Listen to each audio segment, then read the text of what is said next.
সচিব আছেন ওয়াদুদ রানা এবং আছেন আমাদের জাতীয় শ্রমিক ধারার আহ্বায়ক, আমাদের প্রিয় শ্রমিক নেতা, নতুন ধারা বাংলাদেশ এনডিপি কেন্দ্রীয় কমিটির সদস্য বাবুল ভাই।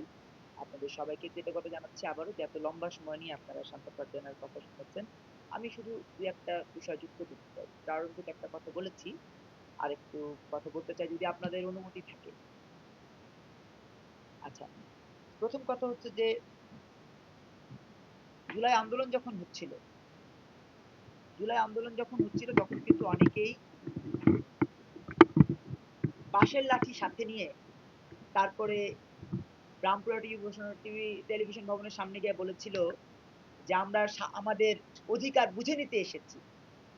যারা অধিকার বুঝে নিতে চেয়েছিলেন তারা এখন আওয়ামী লীগের পক্ষে কথা বলছে, তারা এখন শেখ হাসিনার পক্ষে কথা বলছে, তারা দল নিবন্ধন পেয়েছে এবং তাদের এখন ভোল পাল্টে গেছে। তারা এখন বলছে আওয়ামী লীগই ভালো ছিল, তারা এখন বলছে সত্যিকার অর্থে শেখ হাসিনাই ভালো ছিল, শেখ হাসিনার বিরুদ্ধে আন্দোলন করে ভুল করেছে। কিন্তু আগে যে বাঁশের লাঠি হাতে নিয়ে তারপরে যে আপনার বাংলাদেশ টেলিভিশন ভবনের সামনে গিয়ে বললেন যে আমরা আমাদের অধিকার বুঝে নিতে এসেছি, অধিকার কি পেয়েছেন ভাই? গত এই 18-19 মাসে ডক্টর ইউনূস আপনার দেশটা আমেরিকার হাতে তুলে দিয়েছে, আপনার দেশটাকে নাহিদদের হাতে তুলে দিয়েছে, আপনার দেশটাকে স্বাধীনতা বিরোধীদের হাতে তুলে দিয়েছে। বিনিময়ে আপনি দলটা নিবন্ধন পেয়েছেন, কিন্তু আপনি নিজে এমপি হতে পারেননি। কারণ কি জানেন? আপনারা বাংলাদেশের সাথে বিশ্বাসঘাতকতা করেছেন। আমি তার নাম বলবো না, আপনারা বুঝে নেবেন কার কথা বলছি।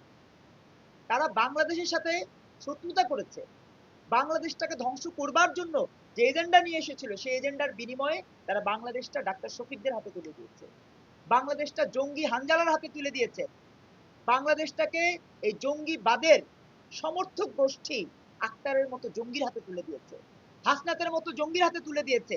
যে জঙ্গিদের কাছে বাংলাদেশের মানুষের রুটি রুটি জীবন জীবিকা বড় কথা নয়, যেই জঙ্গিদের কাছে বাংলাদেশের তেলের দাম কমাটাও মুখ্য নয়, যে জঙ্গিদের কাছে বাংলাদেশের মানুষের রুটি রুটি জীবন জীবিকা, বাংলাদেশের মানুষের নিরাপত্তা বড় কথা নয়, জঙ্গিদের কাছে শুধু জুলাই সংবিধান, জুলাই সনদ এটাই গুরুত্বপূর্ণ।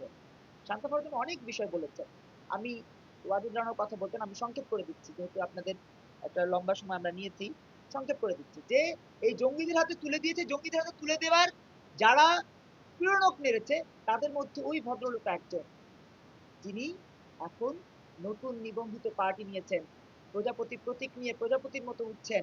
তার উদ্দেশ্যে বলতে চাই, দয়া করে মনে রাখবেন বাংলাদেশের মানুষ জুলাই আন্দোলনের নামে যারা এই প্রতারণাটা করেছে, যারা এই ষড়যন্ত্রটা করেছে কাউকে ক্ষমা করবে না। ইভেন আপনাকেও না, নুরু সাহেবকেও না, ববি হাজ্জাজকেও না। শেষমেশ থাকে তো তারেক সাহেব, তারেক সাহেবও সেই দায় থেকে মুক্তি পান কিনা সেটা এখন প্রশ্নের মুখোমুখি। আমরা ডাক্তার শফিক, আসনাদ, নাহিদ, সার্জিস, হানজালা সহ এই 74 জন এমপিকে এমপি মনে করি না, বিকজ তারা দ্বিতীয় সনদ নিয়ে সংবিধান অনুযায়ী সংবিধান লঙ্ঘন করেছেন।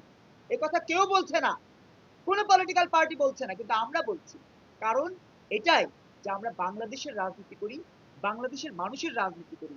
নতুন ধারা বাংলাদেশ এনডিবি গত 13 বছর আওয়ামী লীগের পা চাটেনি, বিএনপির পা চাটেনি, জামাতের পা চাটেনি, অন্য কোনো পলিটিক্যাল পার্টির সাথে ইনভলভ হয়নি, জোটে ইনভলভ হয়নি এই কারণে যে আমরা জানি জোট মানেই বাংলাদেশের মানুষের সাথে প্রতারণা, যুগপথ মানে বাংলাদেশের মানুষের সাথে প্রতারণা। তার প্রমাণ রাশেদ খান, তার প্রমাণ ববি হাজ্জাজ, তার প্রমাণ নুরুল হক নূর, তার প্রমাণ ডাক্তার শফিক, তার প্রমাণ নাহিদ ইসলাম, তার প্রমাণ নাসিরুদ্দিন পাটোয়ারি। এর চেয়ে বড় প্রমাণ আপনাদের কাছে আর কিছু থাকতে পারে না। কারণ তারা মুখে বলেছে এক, কাজে করেছে। নাসিরুদ্দিন পাটোয়ারি বলেনি জামাত ইসলাম কোন ইসলামী দল না, জামাত ইসলাম ইসলামের বিরুদ্ধে যাচ্ছে, দেশের বিরুদ্ধে যাচ্ছে বলেনি। কিন্তু সেই নাসিরুদ্দিন পাটোয়ারি এখন বড় জামাত ইসলামের সমর্থক এবং শুভানুধ্যায়ী হয়ে গেছে।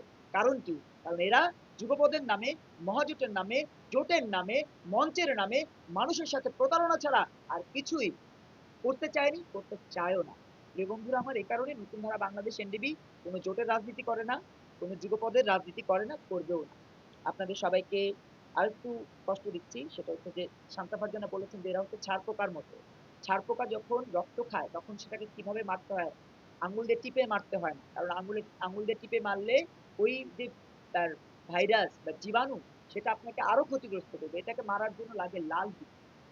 আমরা লাল হিট চাই, আর সেই লাল হিট হচ্ছে বাংলাদেশের জনগণ। এই ৭৪টা ছারপোকা বাংলাদেশের মানুষের রক্ত চুষেছে, এক একটা ঘুড়ি বেড়েছে, এক একটা চাপা বড় হয়েছে, কিন্তু বাংলাদেশের মানুষের গত ১৯ মাসে ন্যূনতম চাহিদা পূরণ হয়নি। বাক স্বাধীনতা নাই, বাজারের ব্যাগ এখনো শূন্য থাকে, তাদের বেকারত্বের অভিশাপ থেকে মুক্তি আসেনি, তাদের দারিদ্র সীমার নিচ থেকে তারা উঠতে পারেনি, তাদের নদী ভাঙন কবলিত যে প্রক্রিয়া সেখান থেকে তারা মুক্তি পায়নি, তাদের রাস্তা ঘাট ব্রিজ কালভার্ট এভরিথিং জায়গায় তারা বঞ্চিত হয়েছে, নিপীড়িত হয়েছে। এই বঞ্চিত নিপীড়িত পর্যায়ে এই লাল হিটকে জেগে উঠতে হবে, এবং এই লাল হিটই কিন্তু ৭১-এ যুদ্ধ করে প্রমাণ করেছে বাংলাদেশ বীরের জাতি। সেই বীরের জাতির প্রতি অনুরোধ জানাবো, দয়া করে এই স্বাধীনতা বিরোধীদেরকে প্রতিহত করুন, স্বাধীনতা বিরোধী সমর্থক গোষ্ঠীকে প্রতিহত করুন, যারা সত্যিকার অর্থেই বাংলাদেশটাকেই চায়নি। জুলাই আন্দোলন শুধু আবেগকে কাজে লাগিয়ে করেছে, জুলাই আন্দোলন শুধুমাত্র বাংলাদেশের মানুষকে প্রতারণার মধ্য দিয়ে করেছে, গণভবন লুট করার জন্য করেছে, শেখ হাসিনাকে পালাতে বাধ্য করবার একটা এজেন্ডা বাস্তবায়ন করেছে। আপনার আমাদের কথা তারা চিন্তা করেনি। যদি চিন্তা করতো, সংসদে আজকে ৪টা ৫টা দিন তারা সংসদ করেছে। একটা বারের জন্য কি চালের দাম ডালের দাম নিয়ে কথা বলেছে? বলেছে বেকারত্বের অভিশাপে যে কতগুলো মানুষ জর্জরিত সেটা নিয়ে কথা বলেছে? আমার সাংবাদিক ভাই ৩৭২ জন সাংবাদিক গত ১৯ মাসে চাকরিচ্যুত হয়েছে, কথা বলেছে? প্রেস ক্লাব থেকে আমাদের সাংবাদিক ভাই যারা নিবেদিত সাংবাদিক তাদের সদস্য পদ গেছে, কথা বলেছে? শুধু এখানেই শেষ না, সাংবাদিক ইউনিয়ন যেটা স্বাধীনতার পক্ষের, সেই সাংবাদিক ভাইদেরকে প্রেস ক্লাবের সামনে আসতে দিচ্ছে না, সে বিষয়ে কথা বলেছে? কোথায় বাক স্বাধীনতা? কোথায় বাক স্বাধীনতা? ইউনুসের পকেটে, বাক স্বাধীনতা সালাউদ্দিনের পকেটে, বাক স্বাধীনতা ডাক্তার শফিকের পকেটে, বাক স্বাধীনতা হাসনাতের পকেটে, বাক স্বাধীনতা নাহিদের পকেটে, বাক স্বাধীনতা তাদের এই ৭৪ এমপির পকেটে, হানজালার ওই পাঞ্জাবির পকেটের মধ্যে এখন আমাদের বাক স্বাধীনতা। কথা বললেই আমাদের বিরুদ্ধে তারা বিভিন্ন ধরনের প্রোপাগান্ডা ছড়াবে, মিথ্যে মামলা দিবে। তারপরেও নতুন ধারা বাংলাদেশ এনডিবির প্রতিটা নেতাকর্মী সাহসের সাথে এই আওয়াজ তুলতে চায়, এই প্রতিবাদ জারি রাখতে চায়, কারণ আমরা স্বাধীন সার্বভৌম বাংলাদেশে যারা বাংলাদেশের বিরোধিতা করেছে তাদেরকে কোনোভাবেই সংসদে দেখার পক্ষে ছিলাম না, এখনো নাই, আগামীতেও থাকবো না। আপনাদের সবাইকে কৃতজ্ঞতা ভালোবাসা শ্রদ্ধা জানাচ্ছি।